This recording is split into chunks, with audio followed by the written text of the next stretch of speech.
Hey, welcome everyone. This is USAngling Live. My name is Brian Gilbert. I'm on the board of directors for USAngling. And in this series, I'll be bringing you a little glimpse of USAngling across the United States of America and all of our different competitors and all of our different disciplines.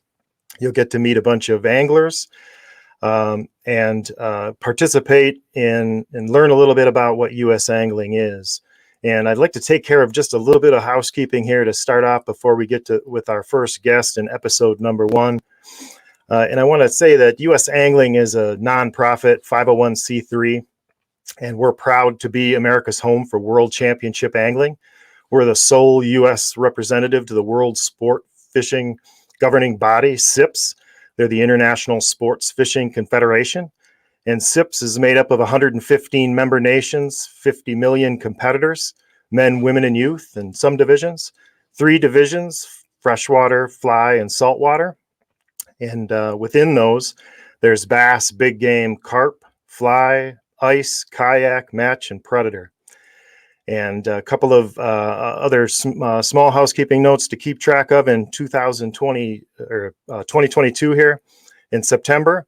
We've got our Kayak US Open in Centerville Lake in Cookeville, Tennessee. And we've got in October, the Black Bass World Championship in Lake Murray, South Carolina. Those are upcoming events you'll want to pay close attention to. Tonight, I've got my very first special guest in episode 1.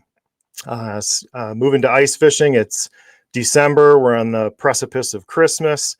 And our guest tonight is a 2-time national champion, part of the 2010 gold medal U.S. ice fishing team. He's a friend. He's a father figure to some. He's a salty charter boat captain to others. He's a leader, driven competitor, and he's worn the red, white, and blue fishing with the best competitive anglers in the world. And that's Brooklyn, Michigan's Myron Gilbert.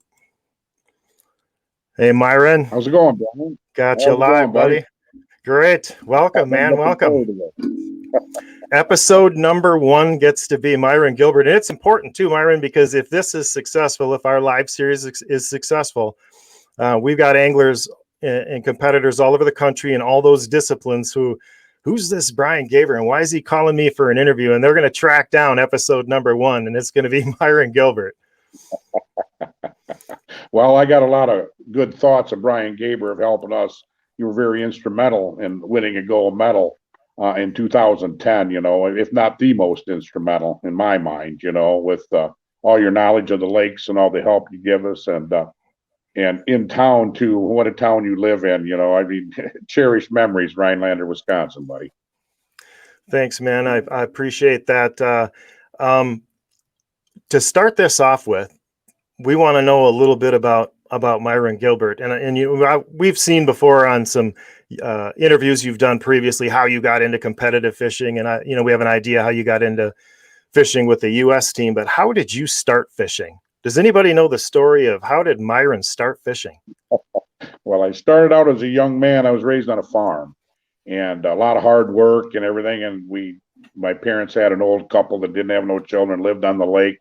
And I started spending the night over their place, and it's on a lake called Evans Lake, pretty close to where I live to now. I can't drive by it without thinking of that, I haven't fished it in quite a few years, but that's where I got my start, fishing on the docks for crappies and bluegills, a lot of crappies in the spring, and then we started fishing farm ponds and stuff when we moved to another town, and then we had a little lake called Fry Lake, and we used to have to walk like 1.5 miles through the fields to get there and catch grasshoppers and big worms. If it was too dry, you had to catch grasshoppers because you couldn't get bait. But that's how I got my start fishing.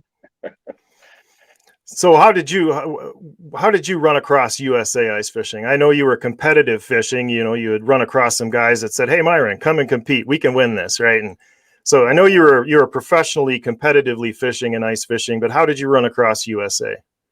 Well, I've been a charter boat for a long time, and a friend of mine, Joe Pekulski, there, he got selected to for the first one. They went to Poland, and really intrigued me. You know what I mean? And I, watched closely, and that was my first introduction to it. I didn't really realize there was world ice fishing because we'd done plenty of tournaments in the United States, and been on the the NAIFC and the what is it, the clam one that they ran, circuit, fished in many tournaments, and then all of a sudden get exposed to this world deal. And so we went and tried out the first opportunity I had, and I tried out 8 years in a row and made the team every time. Sometimes barely, but did make the team. So it was always a lot of hard work. I'll tell you, that's one thing about world competition. There's no giving, baby. You got to work your tail off. It's hand drilling.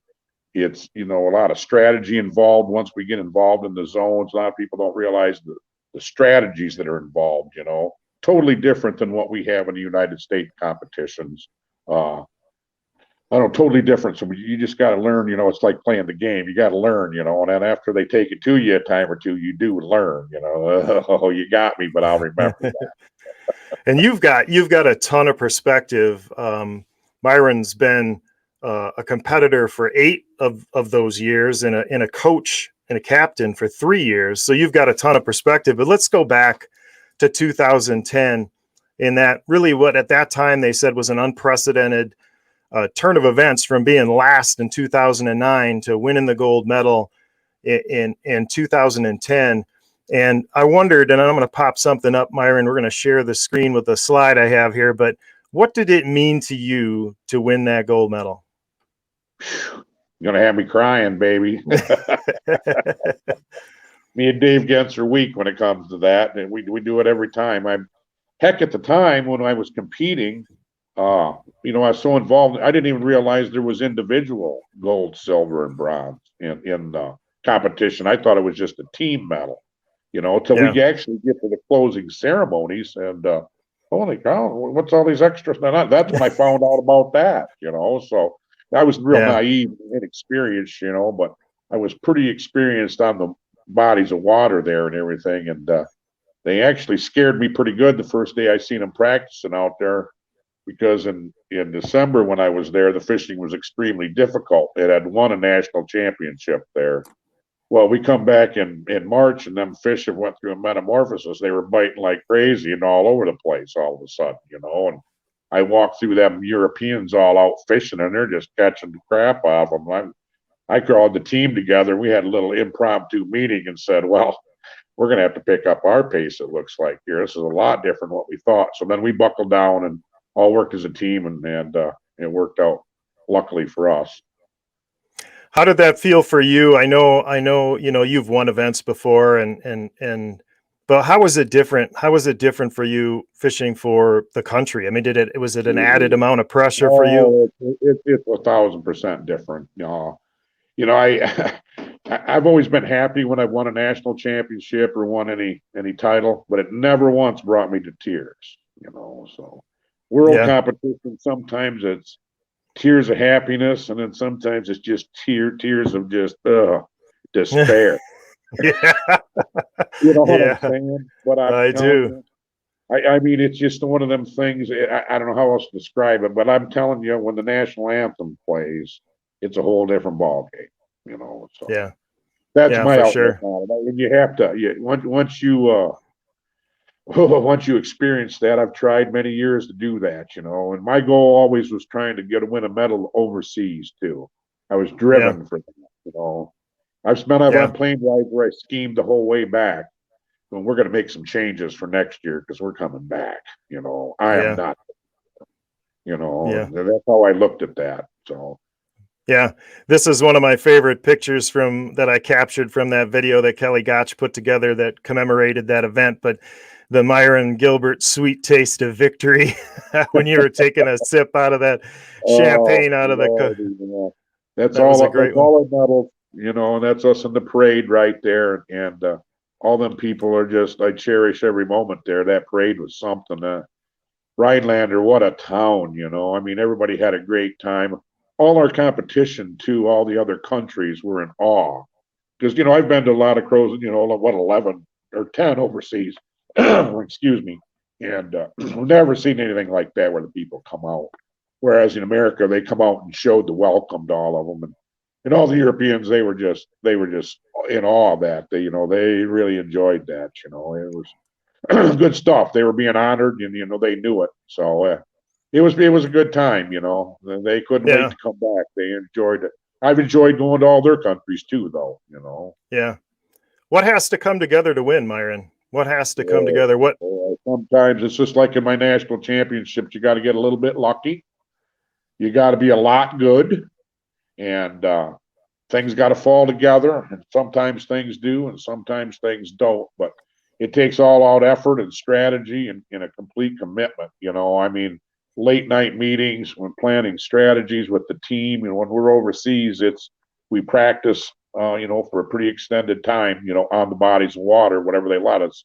And then in the evenings, we sit around, have strategy sessions where everybody we do go on scouting missions, of course, around all the zones, and then we put together all our information on a big board, and we all discuss strategies and what kind of fish and where we caught them at, depths, anything that can be pertinent, we are doing, you know, and then running it just like a business, very organized and taking care of business. And it has to be done that way. Period. All the countries, or even more so than us, some of them, you know. I mean, but you got to be driven on that in order to succeed at that. All that Yeah. preparation, I don't know. It takes the preparation. Is what it takes, and then it's totally different overseas. Their tactics are not like us in the U.S. We go out, we drill a hole in the ice, throw lures down, and we fish or something.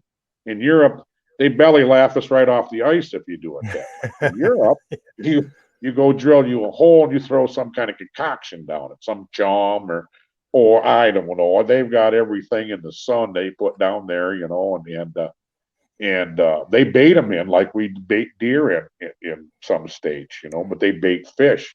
And you make a little fun of it till they lay a licking on you so bad that you have to. Well, maybe there is something to that, you know. But their types of fish are very they really come to that, you know. And they've got their baiting techniques down. And some of the fish are very spooky, like the bream. You know, you got to bait and chum you up a spot, and it might be an hour and a half before they even start getting over there. So the Europeans Yeah. know that. These are unfamiliar fish for us.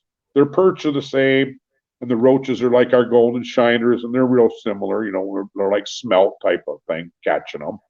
So that's real familiar. And the perch, you know, of course, we got a lot of perch in the United States, so we're very good at catching them. But all of a sudden, you get to these bream, and these things are like they're very challenging, I tell you. But we've been starting to catch on to them a little bit. You know, we're starting to catch on to that. Kazakhstan was a real good trainer for us because we got a pretty big one there.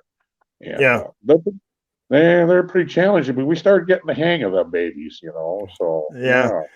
On my list here, I'm seeing you've been to Ukraine twice, maybe Latvia, Kazakhstan, Belarus, Finland, and Bulgaria is where I've got you tracked down to. Did I miss any?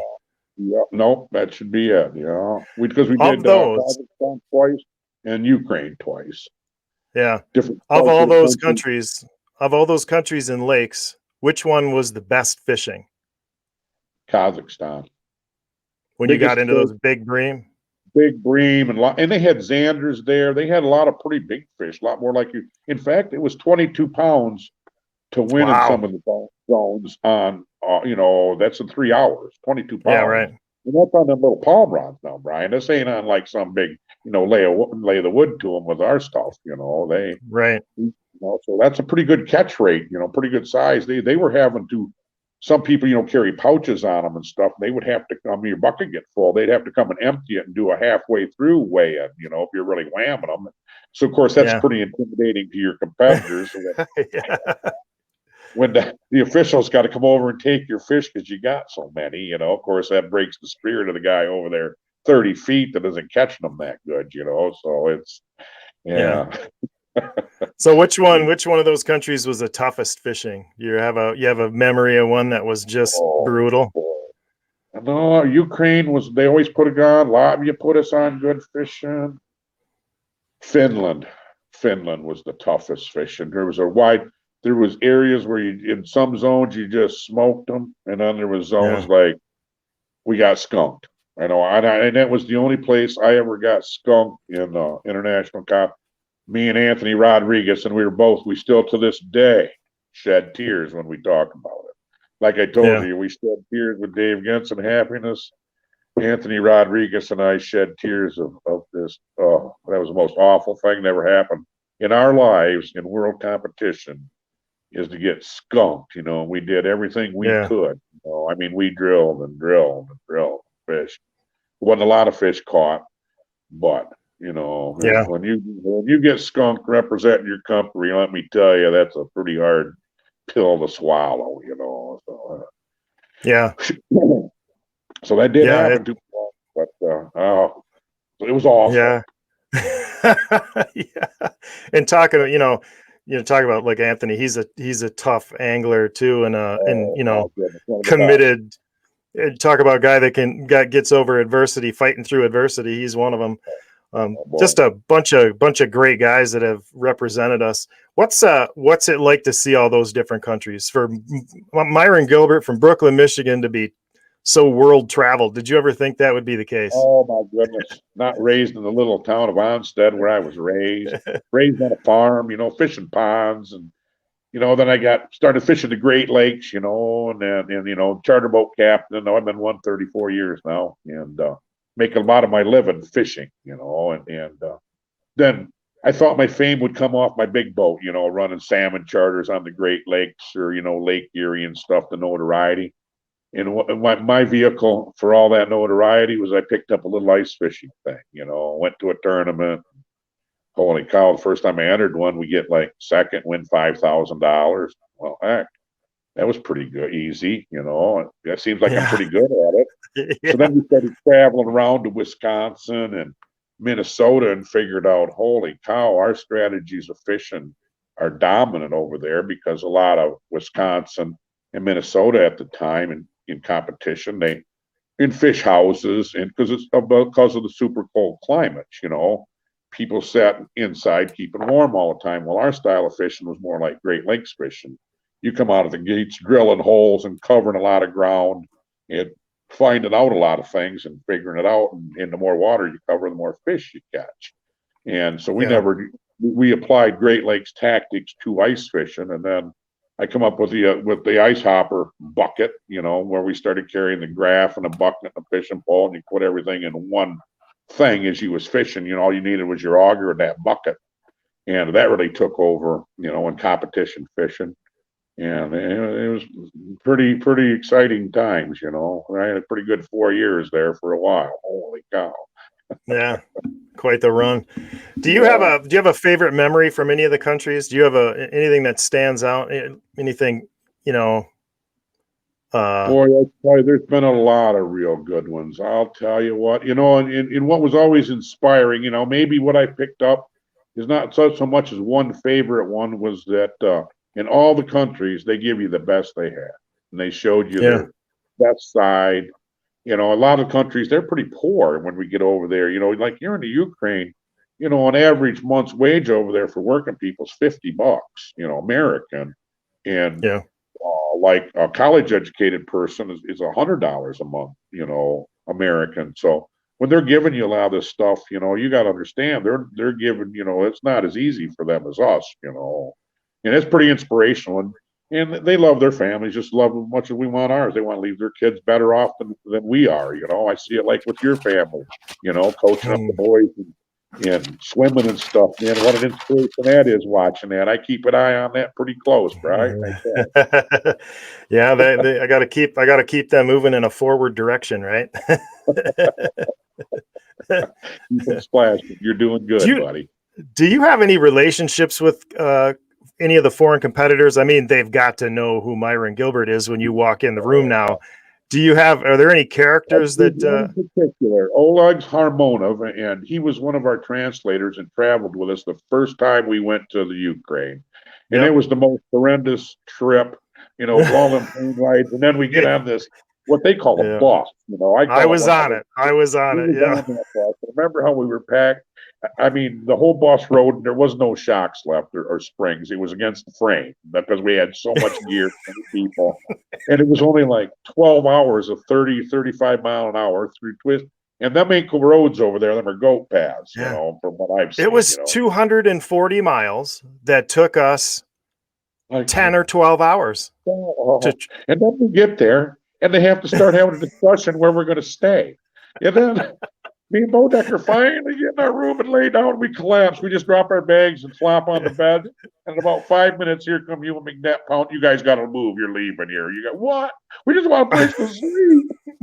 And you threw us out. We had to go elsewhere. It was awful. Well, what a trip. I'll never forget. But that's where I met Oleg's. And they rode on the front, steps up there. But then I figured out later that's probably because they wanted to, if this thing crashed, they wanted to be able to get out. But first off, we'd have been pinned under our luggage, yeah. So I was thinking, well, maybe they were just being courteous. But then I got to thinking, well, maybe it was just survival tactics here, Yeah. Oh, and I know Oleg and his partner were pretty proud. I mean, I think they had gotten into some sponsorship with us, and we had won the year prior, and so there was a lot of high expectations in Ukraine that year. And yeah, that was a trip to remember. Oh, yeah. Me and Oleg's has done fine. He's been in other corporations, and we're still close when we talk, and kind of regularly. Yeah, a good man, a darn great guy. Man. Yeah, great guy. Yeah. How about competitively? Like, so year one, obviously when these guys were in Poland and finished last, and then year two, we win it here, and then we go over to Ukraine and we finish 8th. And then from there on, how, as you've gone along, how is the respect level from the big power fishing teams? What's your take on that? Much more respectful of us. At first, we were discounted. You know what I'm saying? After they went to Poland and a poor showing, and then we win the gold medal, and they thought that stunned them. They never even dreamed of it. Of course, I tell everybody, oh, they just hadn't met Myron Gilbert yet. That's yeah, absolutely. But you notice the tide change. Do you get what we got here? This ain't a normal American, And then, so I use that. That's one of my punchlines I use on the boat. When I'm telling stories on my charter boat. Like I told you, when you're not catching any fish, you got to be able to tell stories for 6 hours sometimes.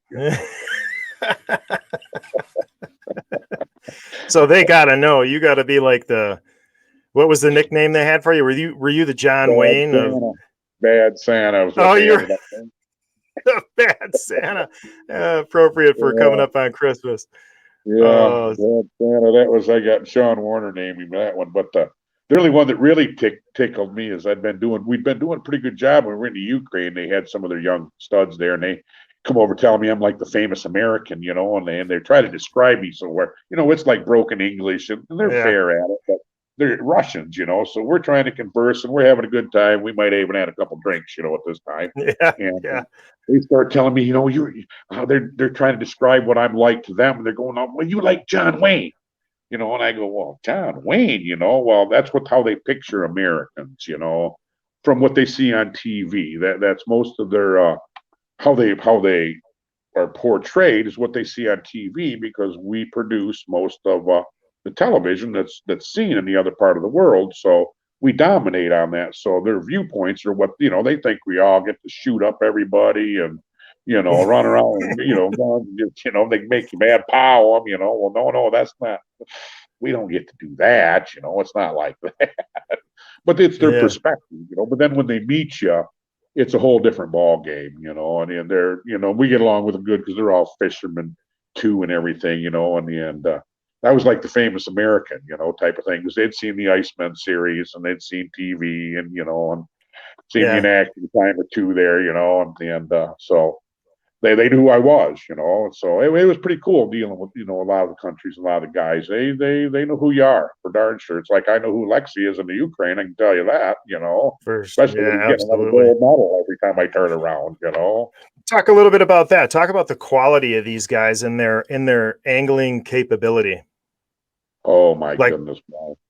That's something that impressed me, to no end. People think ice fishing, this is a whole different style of ice fishing when you get into it, and it's athletic, and it's, you have to be thinking, you have to be observant, you have to be able to move, talk about some of the best that you've seen.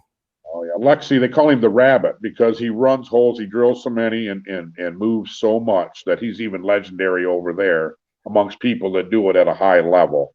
And he's done it in different disciplines. Ice fishing is kind of his forte. And I take my hat off on him. And with the team and I have talked, and we kind of look at him as the best single ice fisherman in the world. I mean, on any Yeah. given day, he can get it done. The Ukrainians as a whole have been real dominant the last few years in competition. They've done Yeah. a fine job, and I've learned a lot watching them. That's for darn sure. But there's some other good power teams. The Russians are spectacular. The Latvians, Lithuania won it. So you got a few teams there. Then you got some upcomers. The Mongolians getting it done. Everybody kind of fight for position.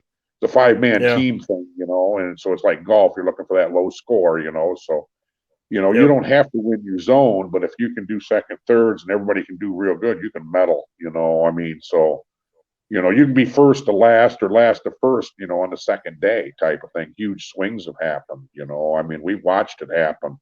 We watched the Ukrainians overcome Finland in Finland at their home thing, and the guy that won the gold medal in the United States finished last in his zone, and Yeah. at home, what a devastating blow that had to be, and then lose the gold medal at home because Yeah. you were the weak link, and you were the gold medalist the year before, Wow. Yeah. So oh man, that would have been hard to swallow there, but I've been there. Finland was hard to Yeah. me, so I can't be too critical, that's for sure. How's the transition been from you to competitor to coach? You've got insight that I think is important with your experience there. I mean, what's that transition been like for you? Oh, actually, it was a welcome trend. It got to be the point where we had quite a few pretty good guys, and I thought in my position, because I've won a lot, and I was getting to be the elder kind of statesman that I could do more coaching and because I wanted a medal so bad on European soil if I could possibly get it, and I tried it as being a competitor for a few years, and I said, well, maybe I can do better coaching here and have a bigger input on everybody and drag a team to a medal type of thing. Because I got a bunch of pretty good young guys when they get after it. I've been training them for a while. Some of them, and we're all learning together. But they bypassed me, type of Yeah. thing. And coaching, What a significant. Yeah, it's significant, and significant so improvement we've seen over yeah, with our US anglers in adapting to that European style. We've got yeah, I know you guys in Michigan had done a lot off season to practice and groom, and now you've got Anthony and Chad and I, uh, and Jake others. and Mifflin, Jake, and then we yep, got Nick Shirts, who a Nick, company who does walleye fishing, fabulous. yep, Kevin Kowalski type of thing, yep, These guys can get it done in any second. I'm telling you, all them guys, So coaching them was such an honor and a privilege, type of thing. And everybody had to try out and earn their spurs, type of thing. But we're fishing for numbers of fish there. In a lot of countries, it's smaller fish. Kazakhstan was big fish. But in a lot of the countries, we end up on small fish because that's their strength is catching many fish in smaller. That's their strengths. A lot of the countries are, so they try and when you're the host country, they try and put you on the train where they have an advantage if possible. It's called home field advantage. It's like oh yeah, Green Bay. I mean, yeah, we got an advantage there. We know how to use yeah. that. They We do the know same. all about that. I've got the background image up there. I don't know if you can see that, Myron, but that's a zone plan, I believe, for Wausau. We were at the big old plane. See Yeah, that yeah, yeah. there? Oh, Lordy.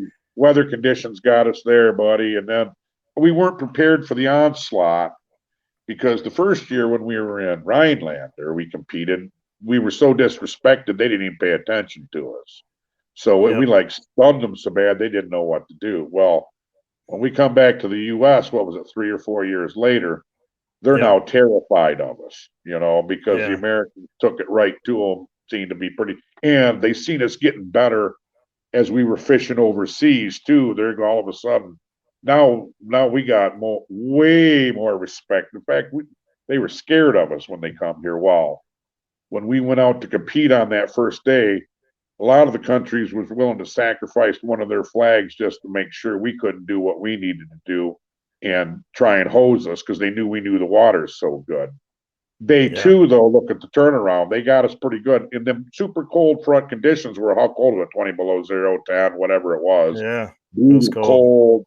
clear, and there was a case where we didn't adjust properly to the smaller fish like they did. Go down and catch them perch on the bottom and stuff. We stuck with trying to catch the crappies, and a lot of them catches were quarter pounds and stuff like that with a bunch of little perch in them and stuff that beat us. By day 2, we come roaring back, had the best day, but it wasn't enough.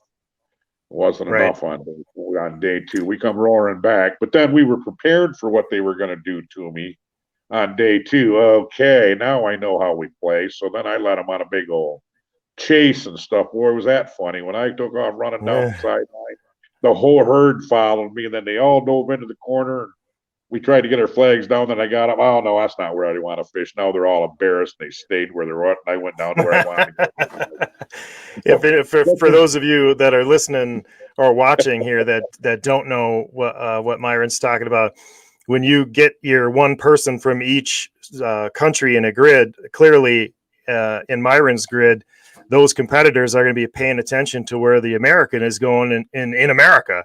So Myron, you tell me about it. What did you do to orchestrate that? Well, we knew an area where I wanted to start fishing. So after day 1, they circled us so bad that I knew, oh no, we can't take them right to the goods, where we think the better fishing is. Well, we didn't know exactly, but we knew several spots in there, would be where we'd want to key our efforts. So I went down to the opposite end. Of course, I'm getting called, and my handler was going, man, they're wondering what you're doing down here, Myron. You're supposed to be up there by that corner. I go, I know, but this is what I'm going to do. So I go down there, and so then they surround me, and I'll never forget. They stand right beside me, and the one says in perfect English, "Where are we starting?" That's what he did, standing 4 foot from me. Where are we starting? He's got his flag in his hand. We're ready to dive into zone. So I'm going, oh, well, we're going to see about that, aren't we? So then the zone is probably, 100 yards long, probably, I would say. I don't know what the 240 foot long, whatever it is. So I get all comfortable, and I'm standing there because we got a 5-minute, they shoot the gun off, and it's 5 minutes till you enter the zone. So we got a little time to kill there while we're waiting.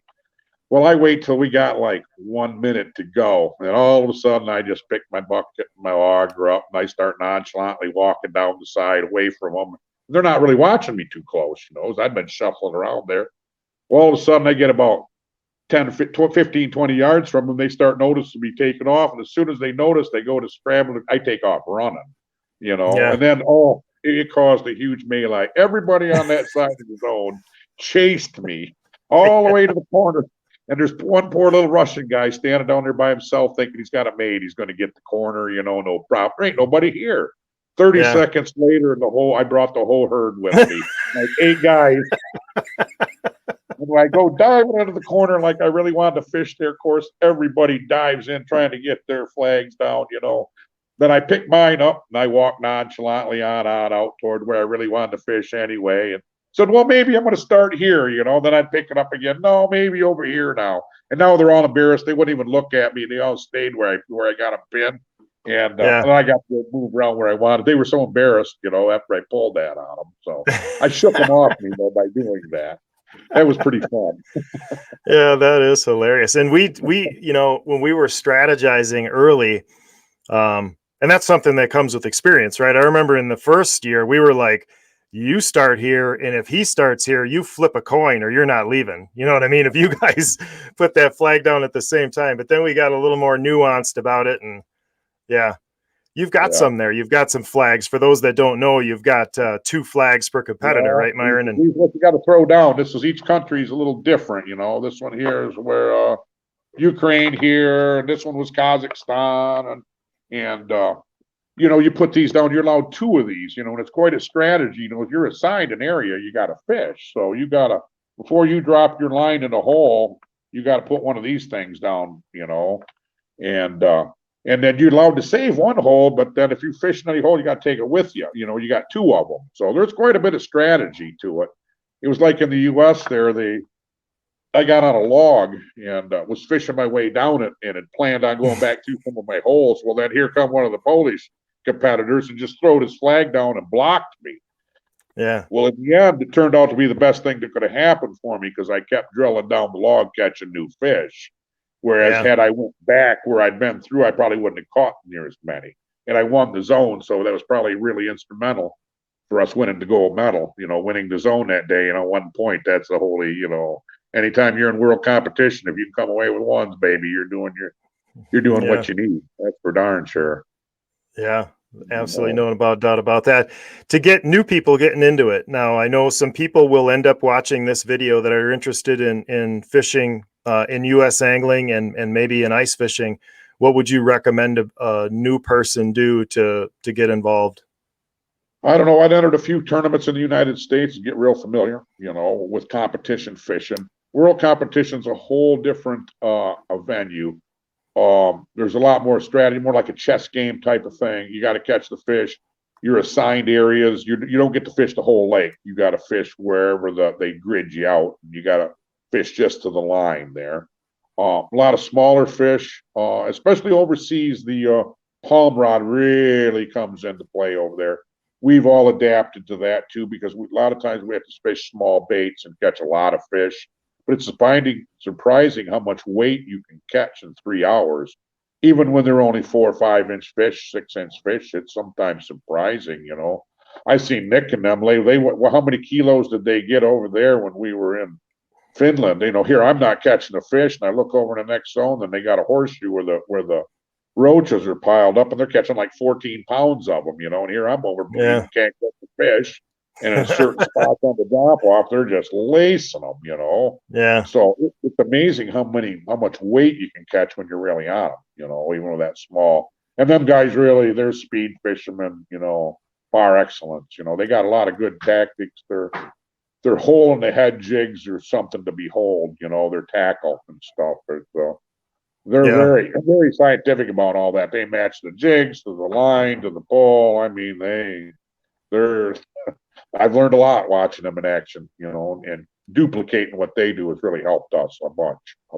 So if you're a US angler and you're looking to get into it, look at some local competitions. Certainly reach out to us. You can certainly could contact us at the USAngling our USAngling YouTube, for instance. You could reach out to us there. You could go to usangling.org.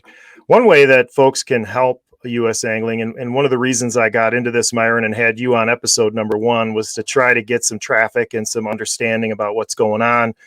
And even if people couldn't support USAngling with money, they certainly could with viewership. And if you could go to USAngling, our YouTube page, and subscribe and interact and go into the comments and write down what state you're from or say USA or interact with our social media, that will help us. That will translate for us. So anybody that's going to check this out, please like and subscribe and comment and interact with this stuff, because it will help. It will help us. It'll provide a stream for us so we can support anglers, because we've been fortunate to have great anglers like Myron Gilbert and Mike Bodecker and Nick Schertz and Chad Schaub and Anthony Rodriguez, and the list goes on and on for USA Ice, that have been able to make the trip, right? And they've raised funds and money to support their efforts. And anybody in any US angling discipline will be talking about the same sort of support that's necessary to make this thing go on.